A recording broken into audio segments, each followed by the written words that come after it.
gió là lối lê nghe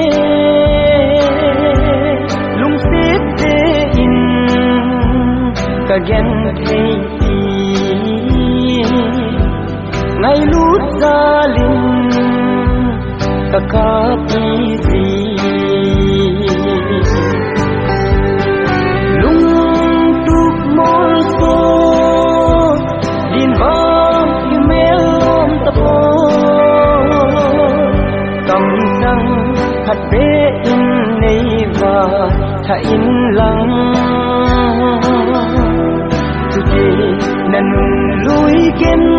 nang ai đắm số hiểu ta nghe luôn vì căng in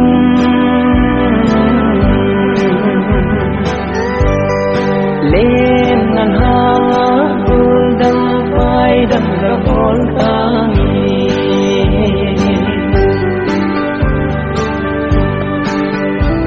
si lung ai can ngay gì đó cái giờ đó gì pi cái lại nát gì đó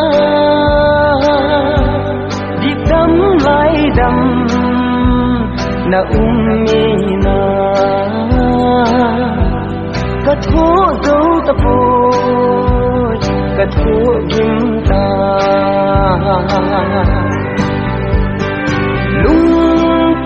môi số điên vang như mê lôm tập ô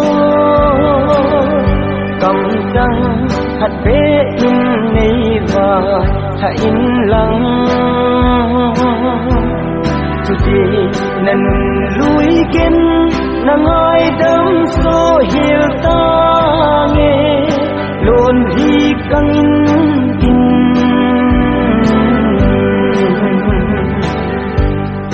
lên nàng ha buông đâm vai đâm ra hồn ta nghe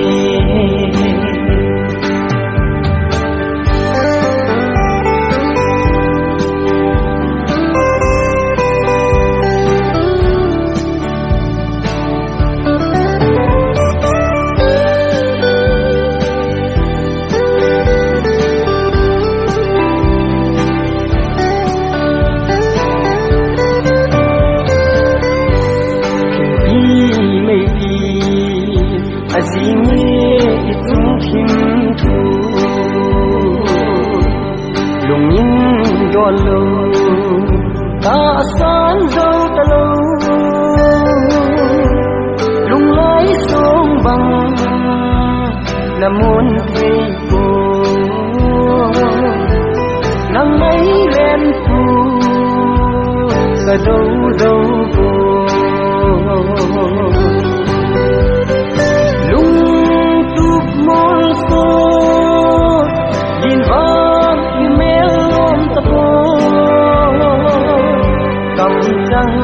hạt bế in này và thả in lặng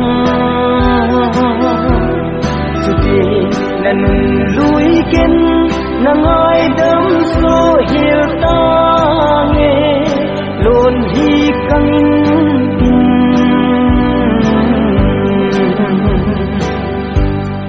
lên nan ha buông đâm vai đâm ra hồn ta